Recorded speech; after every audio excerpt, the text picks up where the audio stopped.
ఈరోజు నిజానికి నా ఆరోగ్యం పూర్తిగా కుదుట పడకపోయినా మరి మా పెద్దలు పార్టీ అధ్యక్షులు కేసీఆర్ గారి ఆదేశం మేరకు, ఎందుకంటే మేము వ్యక్తిగతంగా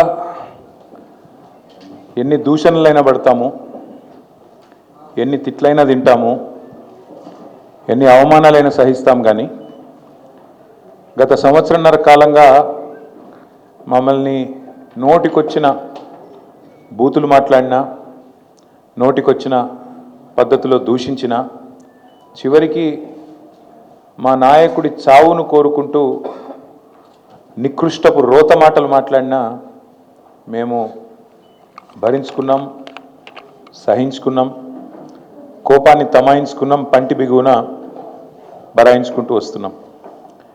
వ్యక్తులుగా మమ్మల్ని అందరినీ, ఇక్కడ కూర్చున్న వాళ్ళందరినీ ఎన్ని తిట్టినా పడతాం. శాసనసభలో కానీ బయట కానీ ఎంత రోత మాటలు మాట్లాడినా పడ్డాము, పడతాం.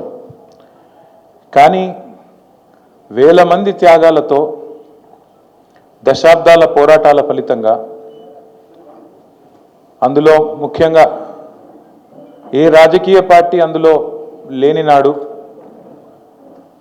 ఆనాడు టీఎన్జిఓలు ఆమోస్ గారి నేతృత్వంలో, ఇంకా అంతకంటే ముందు బుద్ధిజీవుల నేతృత్వంలో రాజకీయ నాయకులు కనీసం ఆనాడు మేలుకోకముందే మేలుకొని విద్యార్థులు, ఉద్యోగ సంఘాల నాయకులు పోరాటానికి శ్రీకారం చుట్టి అల్టిమేట్గా కేసీఆర్ గారి నాయకత్వంలో అమరుల త్యాగాల ఫలితంగా ప్రజల ఆశీర్వాదంతో సాధించిన తెలంగాణ రాష్ట్రాన్ని అవమానించే విధంగా, ఈ రాష్ట్ర భవిష్యత్తుకు ఒక శాపం పెట్టే విధంగా నిన్న ముఖ్యమంత్రి రేవంత్ రెడ్డి మాట్లాడిన దారుణమైన మాటలు ఏవైతున్నాయో అని చూసిన తర్వాత ఆరోగ్యం బాగాలేకపోయినా, ఇంకోటి బాగాలేకపోయినా, ఏదేమైనా సరే ఖచ్చితంగా నువ్వు పోవాల్సిందే, మాట్లాడాల్సిందే. పార్టీ తరఫున పార్టీగా మనం చెప్పాలి, మన వాదన పార్టీగా మనం చెప్పాలి తెలంగాణ ప్రజలకు కొన్ని వాస్తవాలు అని మా అధ్యక్షులు, తెలంగాణ తొలి ముఖ్యమంత్రి కేసీఆర్ గారి ఆదేశం మేరకు